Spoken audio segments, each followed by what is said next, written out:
పెళ్ళైనా పండగైనా వేడుక ఏదైనా పట్టుచీరల ప్రత్యేక వేదిక వారాహి సిల్క్స్. నమస్తే, వెల్కమ్ టు సుమన్ టీవీ.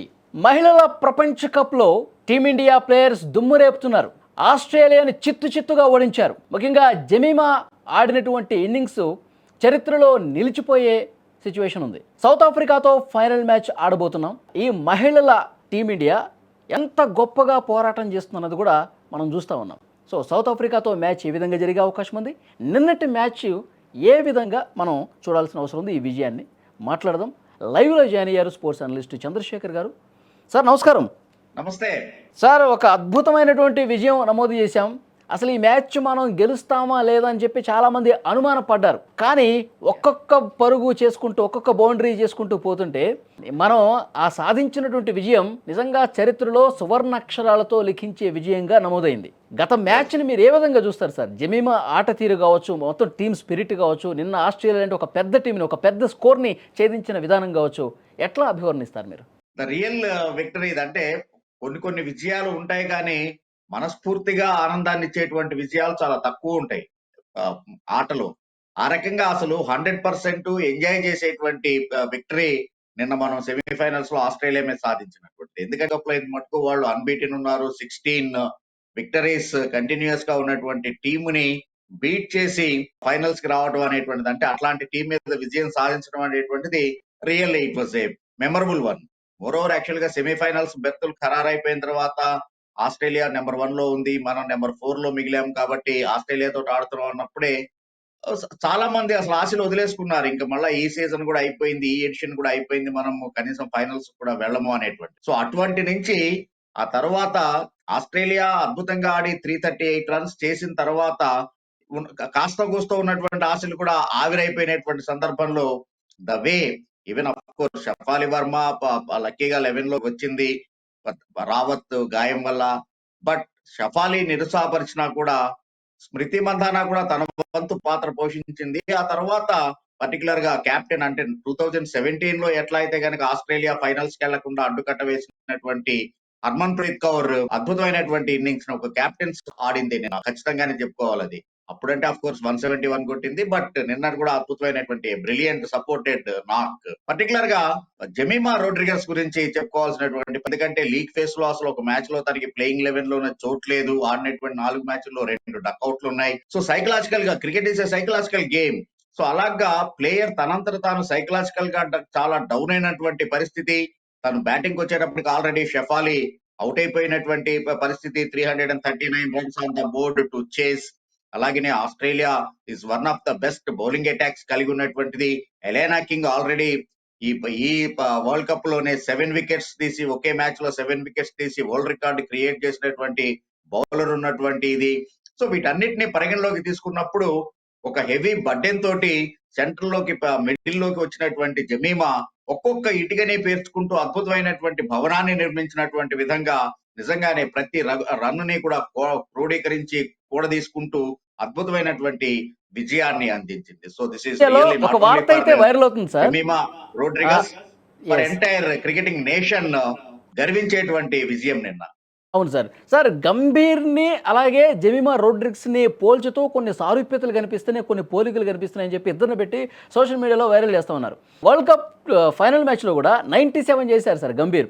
ఆయన జెర్సీ నెంబర్ 5, ఆయన కూడా 3వ స్థానంలో వచ్చి అద్భుతమైనటువంటి నాక్ ఆడినటువంటి పరిస్థితుంది. నిన్న జమీమా కూడా ఏమే జెర్సీ నెంబర్ కూడా 5, ఏమో వచ్చింది కూడా 3వ స్థానంలోనే, అలాగే కష్ట సమయంలో ఆదుకున్నటువంటి పరిస్థితుంది. సో వాళ్ళిద్దరిని పోల్చి చూడటాన్ని మీరు ఏ విధంగా చూస్తారు? సోషల్ మీడియా అవేర్నెస్ పెరిగిపోయిన తర్వాత, దీని యొక్క ఇది పెరిగిన తర్వాత ఇలాంటి కంపారిజన్స్ ఉన్నాయి కానీ, బట్ పర్సనల్ గా నేనైతే గంభీర్ నేను జమీమాని కంపేర్ చేయాల్సినటువంటి అవసరం లేదు అనే ఫీల్ అవుతాను. బికాస్ ఈవెన్ గంభీర్ ఆడినప్పుడు నేను ఎంపైరింగ్ కూడా చేశాను. I know him closely. Gambhir కు ఉన్నటువంటి సెక్యూరిటీ జోన్ వేరు. ఈవెన్ యాక్చువల్ గా జమీమాకు వచ్చేటప్పుడు ఉన్నటువంటి, ఒక రకంగా అంటుంటాం కదా మనం తెలుగులో, మెడ మీద కత్తి వేళ్లాడుతోంది అనేటువంటిది. సో ఆ రకమైనటువంటి టెన్స్ లో తన కెరియరే ఏమవుతుంది అనేటువంటి ఒత్తిడిలో ఉన్నటువంటి పరిస్థితి జమీమాది. నో డౌట్ గంభీర్ ఇన్నింగ్స్ ని నేను ఇక్కడ తక్కువ చేయడం అనేటువంటిది కాదు, బట్ ఉన్నటువంటి పొజిషన్ వేరు, టీమ్ లో అతనికి ఉన్నటువంటి పొజిషన్ వేరు. రన్స్ చేయట్లేదు అనేటువంటి ఒత్తిడి మాత్రమే అతను అప్పుడు ఎదుర్కొన్నాడు. బట్ జమీమా విషయానికి వచ్చేటప్పటికి ఈవెన్ ఇందాక నా ఫస్ట్ దీంట్లోనే చెప్పినట్టుగానే 11 లో తీసుకుంటారా లేదా అనేటువంటి పరిస్థితి నుంచి అఫ్ కోర్స్ న్యూజిలాండ్ తోటి జరిగినటువంటి మ్యాచ్ లో అద్భుతమైనటువంటి బ్యాటింగ్ చేయడం, 55 బాల్స్ లోనే 78 రన్స్, క్విక్ ఫైర్. సో ఆ ఇన్నింగ్స్ ఈ రోజున నిన్న సెమీఫైనల్స్ లో జమీమాకి చోటుని కల్పించింది. సో మనం ఇక్కడ కంపేర్ చేసుకోవాల్సినటువంటి అవసరం లేదు. Both are in different phases ని ఫేస్ చేసినటువంటి న్యూజిలాండ్ మీద 76 పరుగులు కంపేర్ చేస్తే మాత్రం Jemimah was in tremendous pressure. Yes sir, ఇప్పుడు మీరు ఇంతకుముందు చెప్పినట్టు న్యూజిలాండ్తో ఆడినట్టు మ్యాచ్లో 76 పరుగులు చేశారు కాబట్టే ఇప్పుడు 3వ స్థానంలోకి రావడానికి అది అవకాశం ఏర్పడిందని భావించాలా? యా డెఫినెట్ గా ఎప్పుడైతే జనరల్ గానే ఆటగాళ్ళ ఇది ఎలా ఉంటుంది, మానసిక స్థితి ఎలా ఉంటుంది అంటే కనుక లాస్ట్ అయితే ఒక క్విక్ ఫైర్ యూస్ఫుల్ నాక్ ఆడేమో వాళ్ళకి వాళ్ళు ముందు కాన్ఫిడెన్స్ ని గెయిన్ చేసి ఉంటారు అంతకు ముందు ఉన్నటువంటి దానికి కూడా. సో మీరు కనుక గమనించి even Australia India one day series చూస్తే వరుసగా 2 డకౌట్లు అయినటువంటి విరాట్ కోహ్లీ థర్డ్ మ్యాచ్ లో ఒక్క రన్ తీసిన వెంటనే గాల్లో, అంటే ఏదో తను సాధించాను, ఒక ఇన్ని సెంచరీలు చేసినటువంటి వ్యక్తి కూడా ఆ రకమైనటువంటి పంచ్ ఇవ్వటం అంటే ఎంత సైకలాజికల్ ప్రెషర్ లో ఉంటారు ఒకవేళ కనుక బ్యాట్ ప్యాచ్ లో ఉన్నటువంటి పరిస్థితుల్లో అనేటువంటిది that was a clear example, recent example. So దాంతో కంపేర్ చేయొచ్చు మనం నిన్నటి యొక్క జమీమా మానసిక స్థితిని. సో అలాంటి పరిస్థితుల్లో తనకి ఆ న్యూజిలాండ్ ఇన్నింగ్స్, న్యూజిలాండ్ కి విరుద్ధంగా జరిగినటువంటి ఇన్నింగ్స్ కాన్ఫిడెన్స్ ఇస్తే నిన్న దాని మీద అద్భుతమైనటువంటి ఇన్నింగ్స్ ని బిల్డ్ చేసి. సార్ ఇప్పుడు మనకి ఫైనల్ ఫోబియా అనేది ఒకటి ఉంది సార్. 2005లో ఫైనల్కి వెళ్ళాం, వెనక్కి వచ్చేసాం. 2017లో వెళ్ళాం, మళ్ళీ వెనక్కి వచ్చేసాం.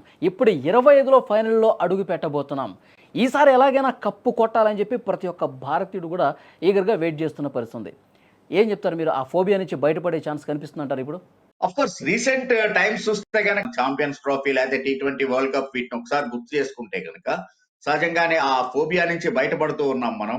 అట్లాగనే ఈవెన్ ఉమెన్ క్రికెట్ చూసుకుంటే కనుక ఫోబియా అనే అక్కర్లేదు. ఈ సెమీఫైనల్స్ కూడా ఫైనల్స్ మించినటువంటి ప్రెషర్ ఉన్నటువంటి గేమ్ ఆస్ట్రేలియా తోటి. ఫైనల్స్ అంటే అట్లీస్ట్ మనకి తెలిసినటువంటిది South Africa is not that competitor. England తోటి అద్భుతమైనటువంటి ఇన్నింగ్స్ ఆడి ఓకే వాళ్ళు గెలిచారు కానీ బట్ కంపేర్ చేసుకుంటే గనక మనకి అంత పెద్ద భయమైనటువంటి ఇది కాదు, అపోనెంట్ కాదు.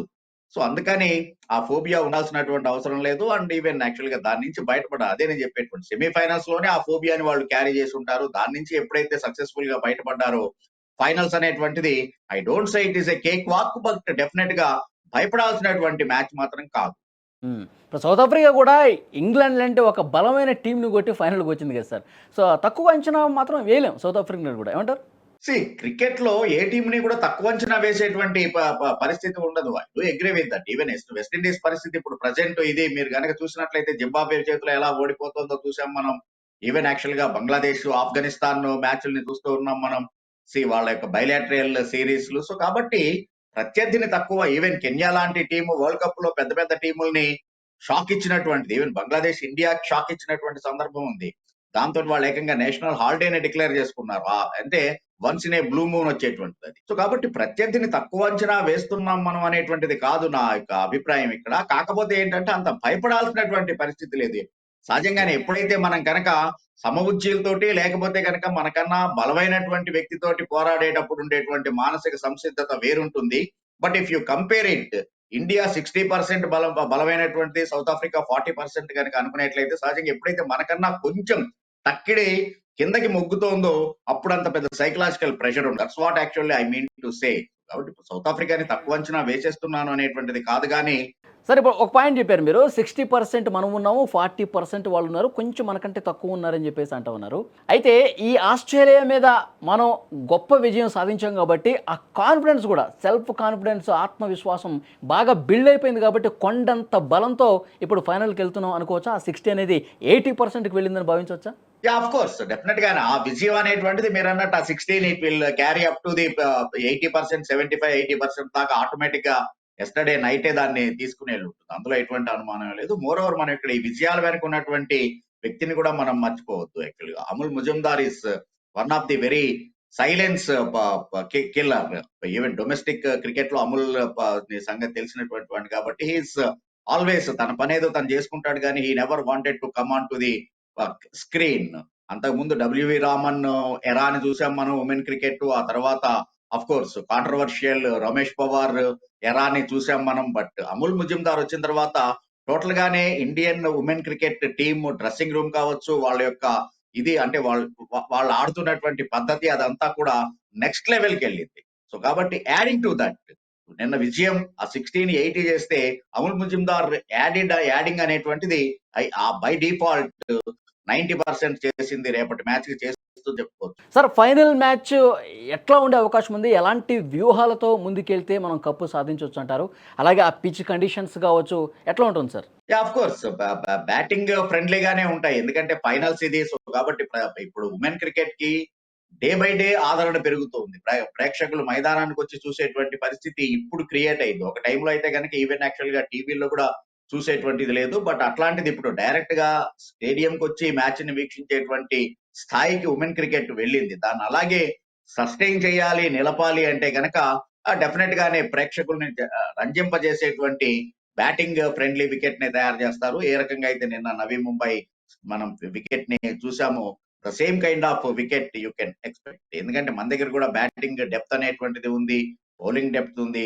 పర్టికులర్ గా ఎలాంటి వ్యూహాలు అంటే కనుక నిజంగా hats off to Harman Preet Kaur. Yesterday నేను బాల్ రైట్ ఫ్రమ్ టాస్ నుంచి కూడా ఒక్క బాల్ కూడా మిస్ అవ్వకుండా చూసినటువంటిది. ద వే యాక్చువల్ గా she handle the bowling unit ని హ్యాండిల్ చేసినటువంటి విధానం మాత్రం అద్భుతం. అంటే దీప్తి శర్మ అప్పటిదాకా అసలు వికెటే తీయలేదు. అఫ్ కోర్స్ టోర్నమెంట్ లో హైయెస్ట్ వికెట్ టేకర్ అయ్యి ఉండొచ్చు కాక, బట్ లాస్ట్ ఓవర్ దాకా కూడా she was of colour.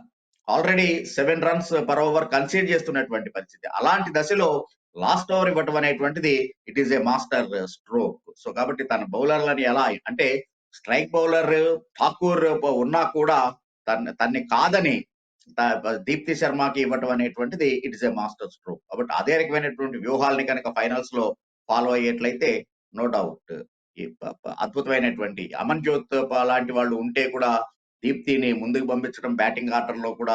So కాబట్టి ఇవన్నీ కూడా మంచి ఒక ఎక్స్పెరిమెంట్ గానే చేశారు వాళ్ళు, బట్ అది ఒక సక్సెస్ ని ఇచ్చింది. కాబట్టి ద సేమ్ కైండ్ ఆఫ్ వ్యూహంతో రేపు ఫైనల్స్ లో కూడా సౌత్ ఆఫ్రికా మీద సౌత్ ఆఫ్రికాతో మ్యాచ్లో మనం అన్ని విభాగాల్లో వాళ్ళకంటే పై చేలోనే ఉన్నామా? ఎక్కడన్నా కొద్దిగా ఏమన్నా మనం సరి చేసుకోవాల్సిన అవసరం ఉందా వాళ్ళతో కంపేర్ చేస్తే?